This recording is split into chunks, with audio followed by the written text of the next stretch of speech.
오늘 우리가 읽은 말씀 중에 8절에 보니까 하나님이 말씀하시기를 내가 내려가서 그들을 애굽인의 손에서 건져내고, 그런 말씀이 나옵니다.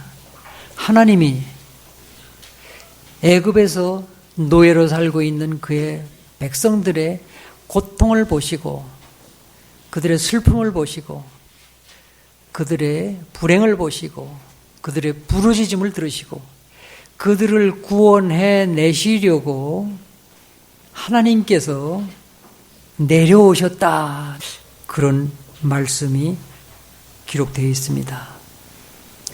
여러분, 하나님이 누구신가? 하나님은 굉장히 좋은 그런 계획을 가지시고 이 땅에 내려오셨다. 성경이 그 얘기를 계속해서 우리에게 말씀해 주십니다. 그러면 우리에게 가장 중요한 일이 뭐겠습니까? 우리를 이 땅의 모든 수많은 노예처럼 사는, 아니 실제로 마귀의 노예로 살고 있는 너무나 불행하고 고통, 저주 가운데 사는 이 인생들을 구원하시려고 하나님이 이 땅에 내려오셨다. 그러면 그 하나님을 만나는 것이 사람에게 있어서 가장 축복이요, 가장 중요한 일이요, 절대로 놓칠 수 없는 기회요. 그러한 사실을 우리가 이 시간 깨달으면 여러분에게 큰 축복이 되실 줄 믿습니다. 이 땅에 내려오신 하나님을 우리가 만나지 못한다면 그것이 바로 실패요, 그것이 가장 큰 불행이 되지 않겠느냐, 그 말씀입니다. 자, 그런데 이 하나님을 우리가 어떻게 만나면 되겠냐? 하나님을 만나고 싶은데 이 하나님을 어떻게 만나면 되겠냐? 오늘 모세가 하나님을 어떻게 만나게 되었는지, 모세가 하나님을 만나는 그 과정을 우리가 오늘 읽어보는 것입니다. 그래서 이 모세의 하나님 만나는 이 상황을 우리가 잘 살펴보고 그것이 바로 우리가 하나님을 만날 수 있는 하나의 모델이 될 수 있다 하는 사실을 우리가 한번 살펴보고, 우리 삶 속에도 그렇게 적용하면 나도 하나님을 만날 수 있겠다 깨닫는 시간 되시기를 바랍니다. 자, 어떻게 하면 하나님을 만날까?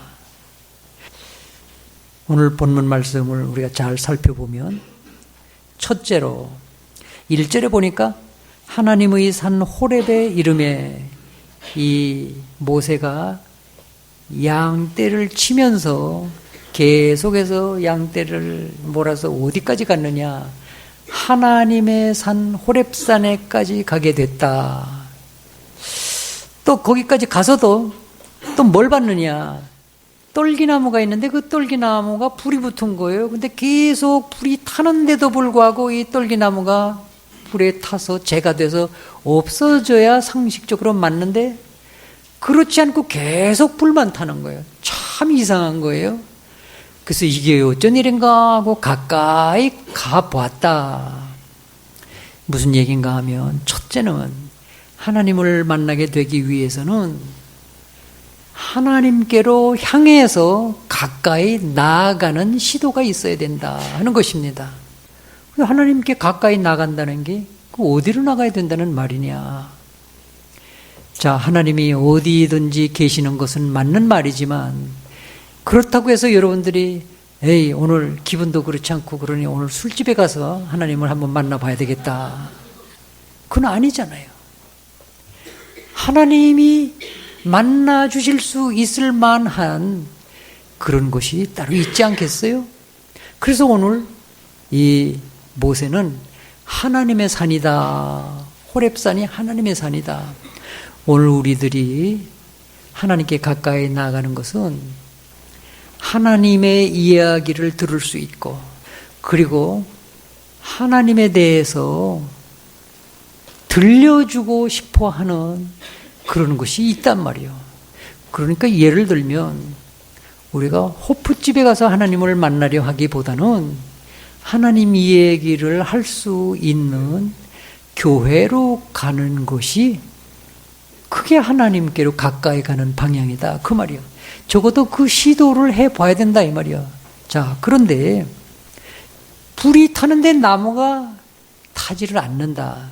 상식적으로 이해가 안 되는 것입니다.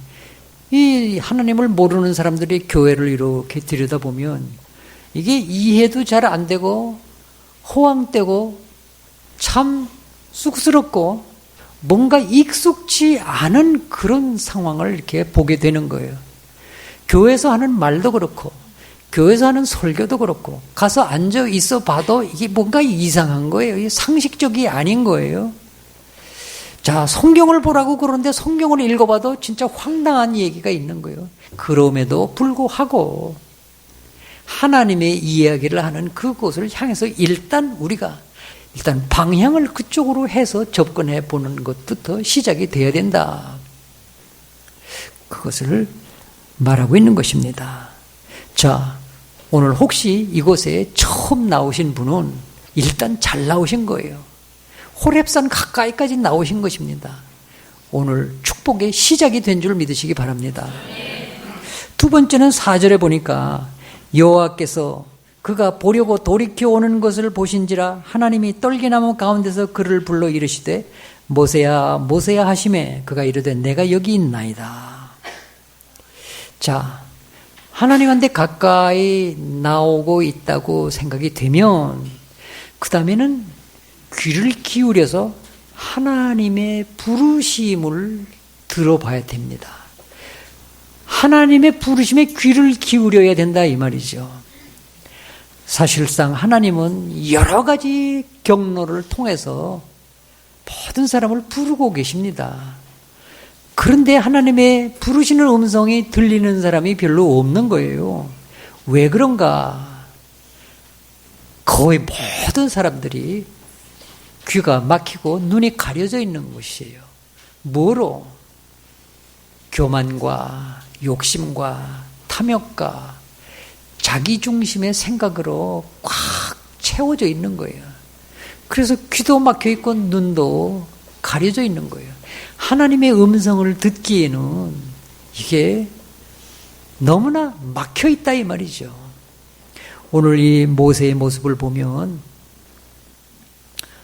모세가 하나님의 음성을 듣기까지의 과정을 보면 환경적으로 이 애굽의 왕궁에서 교육도 받고 훈련도 받고 거기서 자라나고 거기서 듣고 보고 그러면서 기른한 거예요. 그러나 어느 날 자기 인생의 절정기 40세쯤에서 말이죠. 자기 민족에게로 다가가는 거예요. 이제는 내가 배울 것도 많이 배웠고 훈련도 많이 받고 이제는 내가 그런 실력을 가지고 있게 됐지 않냐.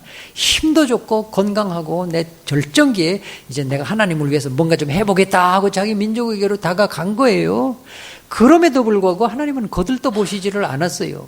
결국 사람 하나 쳐 죽이고 애국심의 발로로 열심과 정열과 자기의 자신감과 그 모든 열정으로 한번 해보려고 그랬는데 결국은 애굽의 사람 하나 때려 눕혀 죽이고 나서는 살인범으로 몰려서 도망가가지고 결국은 40년 동안을 이 광야에서 사막 속에 숨어서 살면서 이제는 이걸로 내 인생 끝나는가 보다. 나는 아무것도 결국 할 수 없구나. 내 지식과 내 훈련과 내 경험과 내 그 능력과 이게 참 아깝지만 이렇게 끝나는구나. 그때에 하나님이 부르시는 음성을 듣게 된 거예요. 그러면 이것이 무엇을 의미하느냐? 하나님은 여러분의 열정을 필요로 하지 않고 하나님은 여러분의 똑똑한 그 능력과 여러분의 지식과 여러분의 실력을 필요로 하지 않습니다. 여러분의 힘을 필요로 하지 않습니다. 여러분의 귀에 하나님이 부르시는 아주 미세한 작은 음성이 들릴 만큼 여러분 마음속은 비어 있어야 되고 여러분의 자세는 낮아져 있어야 되고 여러분은 그렇게 순결한 그런 마음의 자세가 준비돼야만 하나님의 부르심이 들리게 되어 있는 것입니다. 여러분이 그만큼 겸손해지지 않으면 여러분의 욕망과 교만으로 꽉 찬 그 열정 가지고는 뭔가 이제 나도 이름을 좀 내볼, 뭔가 나도 이제 뭔가 좀 인정을 받아보려는, 뭔가 나도 좀 하나님 앞에서 공을 세워보려는, 그게 얼른 보면 하나님께 굉장히 충성스럽고 하나님이 쓰실 만한 일꾼 같아 보이는데 하나님께는 그런 삶을 쓰실 수가 없는 것입니다. 오늘 이제 모세의 귀에 하나님이 부르시는 음성이 들려왔다 하는 것은 모세가 드디어 이제야 음성 들을 준비가 되어 있다는 것입니다. 하나님은 오늘도 여러분을 부르시고 오늘도 많은 세상 사람들이 다 구원받기를 원하시는 것이 하나님의 소원이기 때문에 하나님은 여러 경로를 통해서 부르시고 계시지만 오늘 여러분들에게는 이 하나님의 작은 미세한 부르시는 음성이 들려지시는 은혜가 있으시기를 축원합니다.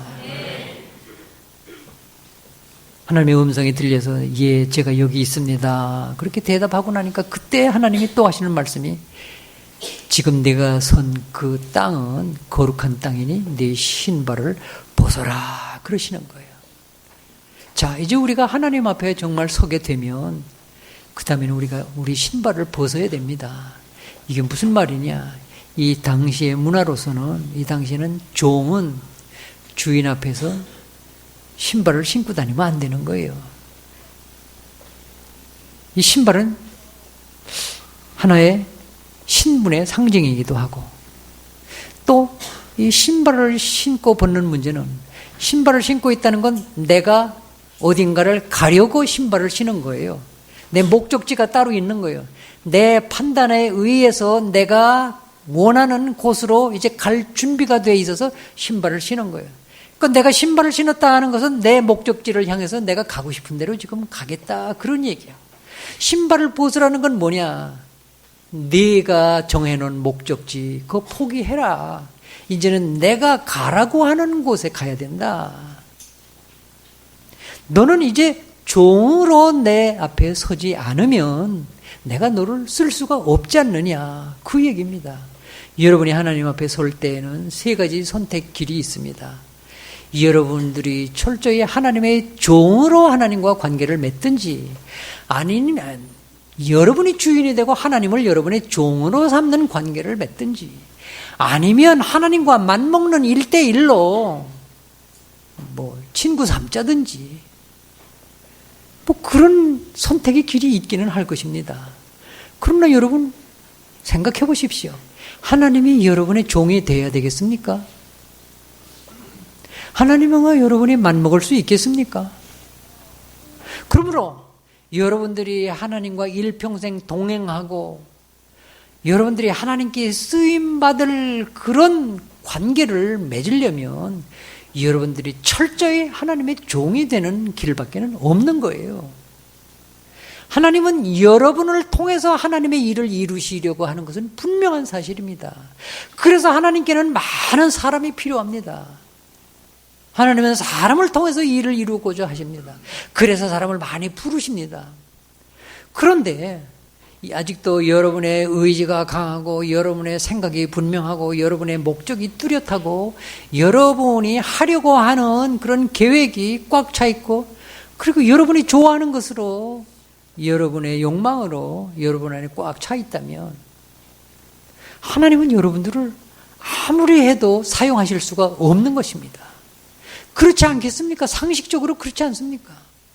종은 철저히 주인의 말에 따라야 되는 거예요. 주인의 의지를 자기 손으로 이루는 것이 그것이 종입니다. 근데 좀 기분 나쁘세요? 할 게 없어서 종을 하냐? 아무리 그 하나님이라도 그렇지 어떻게 하필 종 노릇하냐? 그 말이 정 마음이 안 내키고 기분 나빠서 예수 못 믿겠거든. 제가 이름을 바꿔드릴게요. 그럼 비서라고 그러세요. 그래도 괜찮아요. 그렇지만 대통령 비서를 여러분 한번 이렇게 보십시오. 대통령 비서는 실제적으로는 종이에요. 자기를 나타내면 그 당장에 목 잘리는 거예요. 자기 이름으로 자기 뜻을 펴려고 하면 당장에 그건 해곡감이에요. 대통령 비서는 완전히 대통령의 종이 돼야 되는 거예요. 자기는 없고 오직 대통령의 뜻을 전하고 또 다른 사람들의 뜻을 대통령에게 전하고 자기는 없어져야 그게 진짜 비선거예요. 종이에요. 자, 이름을 어떻게 하든 간에 우리가 하나님과 정말 일평생 동행하는 그런 관계를 맺으려면 하나님의 모든 것을 여러분들이 누리고 싶거든. 여러분이 철저하게 자기는 포기하고 자기 권리 포기하고 자기를 내려놓고 자기 실력이 아무리 아깝더라도 자기 실력 내려놓고 자기가 아무리 경험이 많아도 자기 경험 내려놓고 철저하게 하나님의 종으로 신발 벗고 서야 되는 것입니다. 여러분, 이 말이 무슨 말인지 잘 깨달으시기 바랍니다. 그렇지 않으면 여러분이 하나님과의 관계를 맺을 다른 방법은 없습니다. 그런데 하나님이 누구십니까? 여러분들 하나님을 의심하세요? 하나님의 인격이 믿을 만한 구석이 없나요? 하나님이 선하신 분이 아닌가요? 하나님의 의로우신 분이 모자랍니까? 하나님의 사랑이 부족합니까? 하나님이 여러분들 등쳐먹으려고 여러분 부르시겠습니까? 하나님께서 여러분들을 가지고 있는 거 이렇게 뺏어가지고 하나님이 그거 가지고 만족하실 분이십니까? 하나님이 거지도 아니잖아요. 여러분들 중에는 뭔가 하나님을 도와드리려고 그렇게 맘먹는 사람이 많이 있는 것 같아요. 내가 어떻게든지 하나님이 나에게 은혜를 많이 주셔서 내가 하나님을 도와드려야지. 그 자체가 착각이에요. 하나님이 거지가 아니에요. 여러분들이 도움을 필요로 하는 게 아니라고요. 여러분들이 철저히 종으로서의 그런 순종을 하나님 오직 필요로 하시는 것이지 여러분의 도움을 하나님이 필요로 하시는 게 아니란 말이에요. 이 점을 여러분들이 잘 깨닫는 그런 시간 되시기를 바랍니다. 6절 9절 보니까 또 이르시되 나는 내 조상의 하나님이 아브라함의 하나님, 이삭의 하나님, 야곱의 하나님이라 이렇게 말씀하면서 하나님이 이제 열심히 뭔가 설명을 합니다. 자, 하나님이 모세에게 열심히 설명하는 거예요. 내가 누군지를 아느냐? 내가 하나님인데 내가 어떤 하나님이냐? 아브라함과 만나서도 내가 아브라함을 이런 인생으로 이렇게 바꿔줬지 않냐? 야곱이라는 인생도 내가 만나서 야곱의 인생을 이렇게 바꿔놨단다. 야곱을 내가 이렇게 사용해서 이삭을 내가 이렇게 사용했단다. 이제 오늘은 내가 너를 만나서 내가 이런 계획을 가지고 내려왔단다. 내가 이 계획을 이루려고 하늘에서 이 천한 땅이지만 이 땅으로 내가 이런 좋은 계획을 가지고 내려왔는데 내가 하려는 일이 뭔지 아느냐? 내가 어떤 방법으로 이걸 하려고 그러는지 아느냐? 내가 어떤 결과를, 내가 어디서 어떻게 어떤 일을 하려고 그러는지 이거를 모세에게 자세히 설명을 해 주시는 거예요. 여러분, 우리가 이제 또 신발을 벗은 다음에 우리가 생각해야 될 것은 뭐냐? 하나님하고의 우리가 관계를, 일평생의 관계를 맺으려면 일단 하나님의 말씀을 잘 들어봐야 되는 거예요. 하나님의 말씀을 잘 들어봐야 된다 그 말이에요. 그래서 맨날 성경을 제가 강조하는 것입니다. 성경 공부하세요. 성경 읽어보세요. 성경 암송하세요. 성경 묵상하세요. 성경 가지고 기도 제목 삼으세요. 여러분, 하나님과 관계를 맺고 하나님과 친밀히 지내기를 원하면서도 하나님이 어떠신 분인지, 하나님이 어떤 성품을 가지셨는지, 하나님이 무슨 목적을 가지셨는지, 하나님이 뭘 하시려고 그러는지, 하나님이 어떤 방법으로 하시려고 그러는지, 하나님이 뭘 좋아하시고 뭘 싫어하시는 건지, 하나님에 대해서 모르면서 어떻게 하나님과 친밀한 관계를 이루시겠습니까, 여러분? 참 답답한 일 아닙니까? 하나님을 이 성경 한 권만 제대로 잘 읽어보면 다 알 수 있다. 이 한 권에 하나님을 잘 알 수 있는 방법을 다 써주셨는데 이 한 권을 가지고서 일평생 교회 다니며 예수 믿는다고 그러면서 글쎄 일평생 한두 번도 못 읽어보는 거예요. 그러면서 하나님으로부터 무슨 뭘 받기를 원하고 하나님 왜 이러십니까? 내가 하나님한테 얼마나 잘해드렸는데 하나님 섭섭하게 이러십니까? 하나님 복 주신다고 그러더니 왜 복 안 주십니까? 하나님 약속은 그렇게 엄청나게 해놓으시고 왜 나는 계속 이렇게 무능합니까? 왜 나 이렇게 기도하고 이 사업을 시작했는데 왜 사업이 이렇게 잘 안 됩니까? 제가 봐도 웃겨요. 여러분, 이 하나님의 말씀을 내가 충분히 들어보지 않으면 우리는 맨날 나 중심으로 하나님을 종으로 여기고 예수 믿는 거예요. 실제적으로는 대부분 그렇게 예수 믿는 거예요. 하나님의 종으로서가 아니라 하나님이 내 종이라고 생각하는 거예요. 하나님 나 이거 필요한데 왜 안 주십니까? 내가 이렇게 막 기도했는데 왜 안 주십니까? 내가 그거 왜 줘야 되는데? 뭐 때문에 너한테 그거 줘야 되는데? 이유를 대보세요. 왜 줘야 되는 거예요? 아니 하나님은 사랑이라면서요. 사랑이 뭔데? 내가 왜 너를 사랑해야 되는데? 하나님은 자기 자녀밖에 사랑 안 해요. 자녀가 부모의 말은 하나도 안 들으면서 지 멋대로 하면서 지 필요한 것만 내놓으라고 떼쓰는, 예수 믿은 지 이제 몇 달 안 돼서 아직도 영적으로 아기인 상태에서는 하나님이 이해를 하실 거예요. 근데 벌써 예수 믿은 지가 1년, 3년, 5년, 10년 됐는데도 계속 떼를 쓰는 신앙 가지고 왜 안 주냐고, 안 주면 떼 쓰다가 그것도 안 되고 하나님 원망하고 하나님한테 주먹질하고 하나님 나 안 믿어요 그러면? 우리가 이런 데서 벗어나야 되는 거예요. 하나님의 말씀을 잘 들어보면 지금까지는 내가 이름만 바꿨지 예수 믿는 게 아니라 미신 믿는 행위를 내가 했구나. 하나님이 나에게 응답하실 수가 없겠구나. 하나님하고 내가 관계를 맺지 못했구나.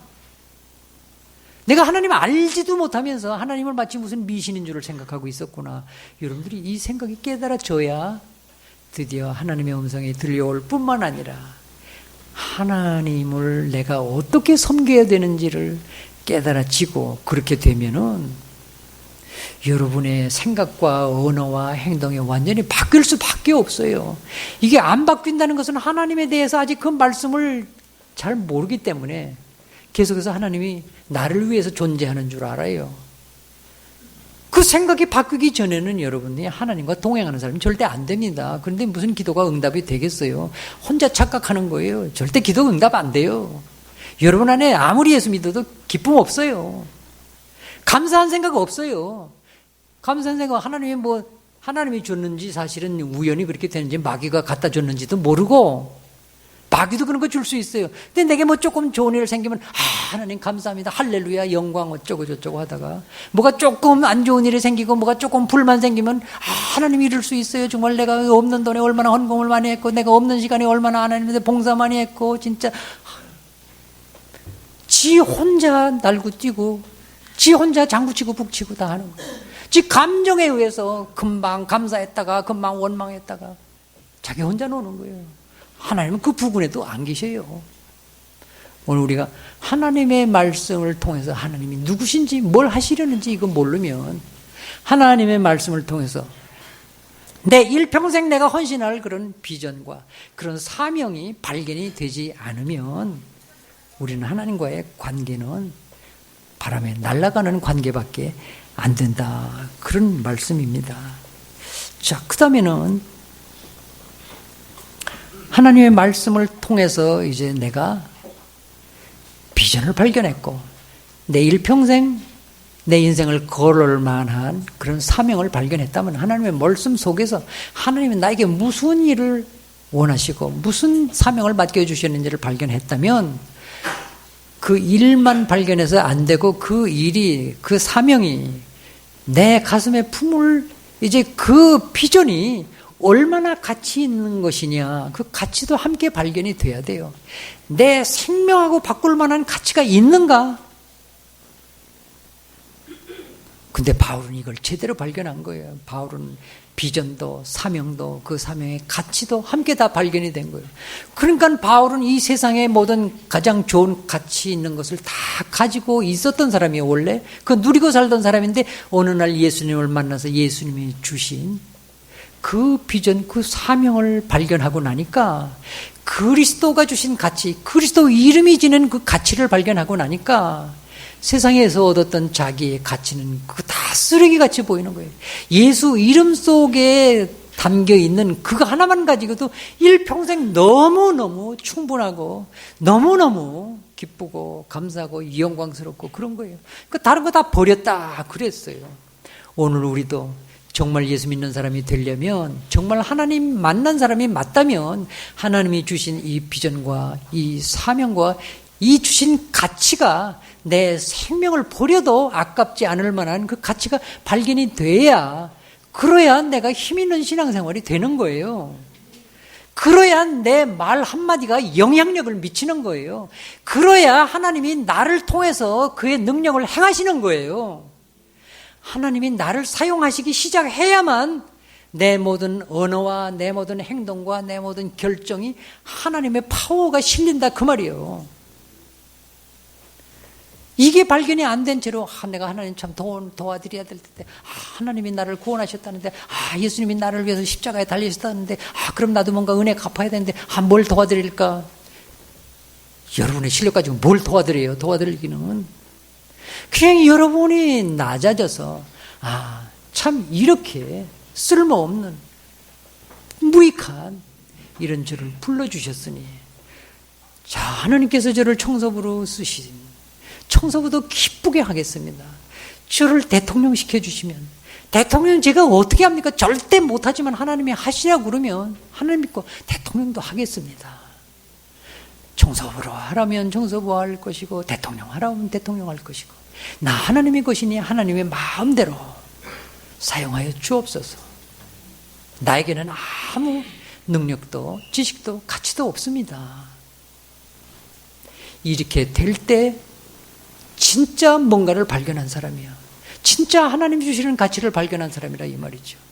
이거 발견되지 않으면 우리는 늘 엎어졌다 뒤집어졌다 종잡을 수 없는 신앙생활을 하게 될 것이고, 우리는 늘 무력하고 여전히 무능하고 세상에 가면 여전히 세상 사람들에게 지고 뒤떨어지고 그런 삶을 살 수밖에 없는 거예요. 예수 믿는 아무런 의미가 없는 거예요. 하나님의 종이 정말 되지 않으면, 하나님께 진짜 쓰임받는 그런 사람이 되지 않으면 하나님과 관계가 사실상 없는 거예요. 내가 내 의지로 내가 열심히 하나님을 돕겠다는 착각은 버리세요. 도울 수 있는 게 없어요, 우리. 지금 마지막으로 11절, 12절을 보니까 모세가 하나님께 이제 말씀을 다 듣고 나서 응답을 하는데, 모세가 뭐라고 말하느냐? 하나님, 참 좋은 말씀인데요. 하나님 참 그럴듯하고요. 필요하고요. 그런데요, 저는 못합니다. 제가 누군데 감히 그런 일을 합니까? 그러면서 모세가 조목조목 나는 불가능합니다 하는 얘기를 조목조목 따져서 대여섯 가지를 하나님한테 내미는 거예요. 나는 이래서 그건 못합니다. 그리고 나는 이래서 그건 못합니다. 내가 누군데 감히 바로 왕 앞에 가가지고 이런 일을 할 수 있습니까? 여러분, 지금 이 모세가 틀린 거예요? 맞은 거예요? 한번 대답이나 해보세요. 모세가 지금 틀린 말을 하는 거예요? 맞는 말을 하는 거예요? 맞는 말을 하는 거예요. 모세가 지금 틀린 말을 하는 게 아니에요. 진짜 사실대로 얘기하는 거예요. 경우에 맞는 얘기고, 현실적으로 맞는 얘기고, 이치에 맞는 얘기고, 사실이고.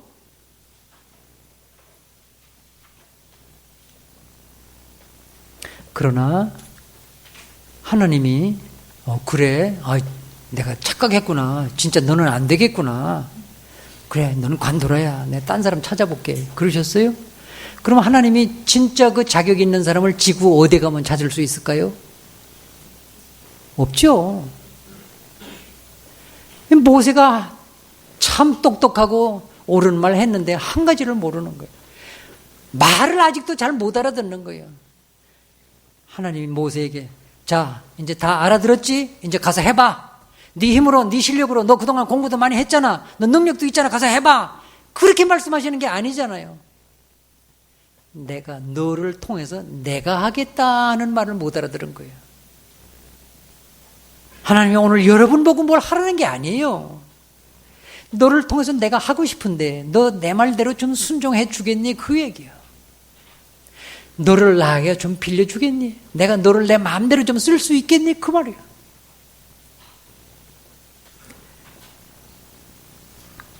오늘 우리는 이제 여기서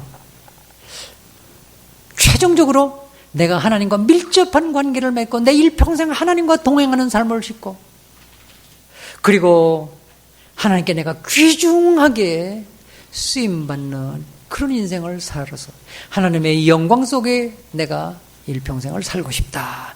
여러분에게 그런 생각이 있으시다면 이제 하나님이 하시려는 일을 여러분의 할 일로, 여러분의 일평생의 사명으로 여러분이 받고, 그리고 신발 벗고 그 앞에서 여러분이 종의 자세로 서고, 그리고 이제 하나님이 주신 그 비전과 그 사명을 여러분들이 이제부터 일평생 이루어 가야 되는데, 여러분의 실력으로 하려고 그러지 마세요. 여러분의 이름으로 하려고 그러지 마세요. 여러분의 능력으로 안 됩니다. 철저히 하나님께서, 나를 통해서 하나님께서 하시도록, 하나님이 누구시면 내가 누구인지를 철저하게 깨닫고 시작을 하셔야 된다 이 말이에요.